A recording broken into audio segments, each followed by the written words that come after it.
நகரின் மைய பகுதியில் மன்னர்கள் காலத்தில் ஏற்படுத்தப்பட்ட ராணி வாய்க்கால் கழிவுநீர் வாய்க்காலாக மாறியுள்ளது. தற்போது அந்த வாய்க்கால் பாசி படர்ந்து துர்நாற்றம் வீசுகின்றது. இதனால் மக்கள் கடும் அவதிக்குள்ளாகி வருகின்றார்கள். தஞ்சை என்றாலே வரலாற்று சிறப்புமிக்க நகரமாகும். மன்னர்கள் காலத்தில் கட்டப்பட்ட பெரிய கோவில், அரண்மனை, கோட்டை சுவர்கள், ஆயுத கோபுரம் உள்ளிட்ட பல்வேறு வரலாற்று சின்னங்கள் இன்றும் கம்பீரமாக காட்சியளித்து வருகின்றன. அதேபோன்று நீர்நிலைகள், பல்வேறு குளங்களும் மன்னர்கள் காலத்தில் ஏற்படுத்தப்பட்டன. அதேபோல் மன்னர்கள் காலத்தில் பல வாய்க்கால்கள் உருவாக்கப்பட்டன. அவ்வாறு அமைக்கப்பட்ட வாய்க்கால்களுள் ஒன்று ராணி வாய்க்கால். தஞ்சை மாநகரில் பெய்யும் மழை நீரானது அப்போது அமைக்கப்பட்ட ராணி வாய்க்கால் மூலம் வடிந்து 2 கிலோமீட்டர் தூரம் உள்ள கீழவாசல் அழகி குளத்துக்கும் அகழிக்கும் சென்றது. காலப்போக்கில் மாநகரின் விரிவாக்க பகுதிகளால் இந்த வாய்க்காலின் நீர் வழித்தடத்தில் ஆக்கிரமிப்புகளால் தூர்ந்து போனது. இந்த வாய்க்கால் காந்திஜி சாலையில் இர்வின் பாலம் அருகே 60 அடி அகலமும் தொடங்கி ஆபிரகாம் பண்டிதர் சாலையில் 40 அடியாக சுருங்கி செல்கின்றது. இந்த ராணி வாய்க்கால் தொடர்ந்து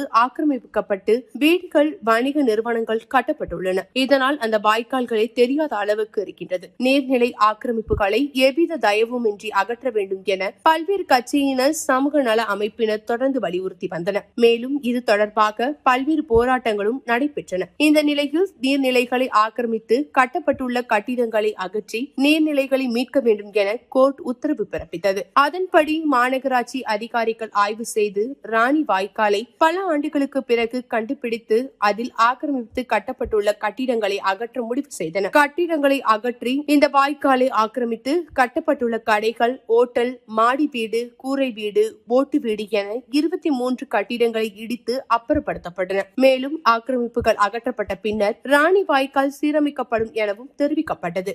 ஆனால் இர்வின் பாலம் அருகே வாய்க்கால் சீரமைக்கப்பட்டது. மற்ற இடங்களில் ஆக்கிரமிப்புகள் அகற்றப்பட்டதோடு சரி, எந்த பணிகளும் மேற்கொள்ளப்படவில்லை. மேலும் இந்த வாய்க்காலில் மழைநீருடன் கழனி கால்வாயில் நீர் வரும்போது இந்த வாய்க்காலில் தண்ணீர் செல்லும் வகையிலும் வடிவமைக்கப்பட்டிருந்தது. தற்போது இந்த வாய்க்கால் சாக்கடை வாய்க்காலாக மாறிவிட்டது. தற்போது இர்வின் பாலம் பகுதியில் இருந்து ஆபிரகாம் பண்டிதர் சாலை வரையில் வாய்க்காலில் சாக்கடை நீர் தேங்கி பாசி படர்ந்து துர்நாற்றம் வீசுகின்றன. மேலும் தொடர்ந்து கழிவுநீர் இதில் தேங்கிய வண்ணம் உள்ளது. இது குறித்து சமூக ஆர்வலர்கள் கூறுகையில், மழைநீர் வடிகால் வாய்க்காலாக காணப்பட்ட ராணி வாய்க்கால் தற்போது கழிவுநீர் வாய்க்காலாக மாறிவிட்டது. தற்போது சாக்கடை நீர் தேங்கி துர்நாற்றம் வீசுகின்றன. மேலும் தண்ணீர் தெரியாத அளவுக்கு பாசி படர்ந்து காணப்படுகின்றது. எனவே சாக்கடை நீர் தேங்காமல் இருக்க நடவடிக்கை எடுப்பதோடு ராணி வாய்க்காலை சீரமைக்க வேண்டும் என்று கூறப்பட்டது.